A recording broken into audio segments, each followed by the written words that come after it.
ขอแนะนำสบู่คอลลาเจนสายสมอนที่เต็มไปด้วยคุณค่าจากธรรมชาติสายสมอนช่วยบำรุงผิวของท่านให้ขาวใสมีความยืดหยุ่นและซุ้มซื่นตลอดเวลา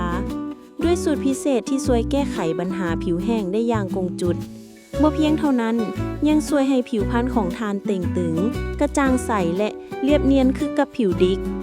สายสมอนยังเป็นตัวซอยในการต้านความแก่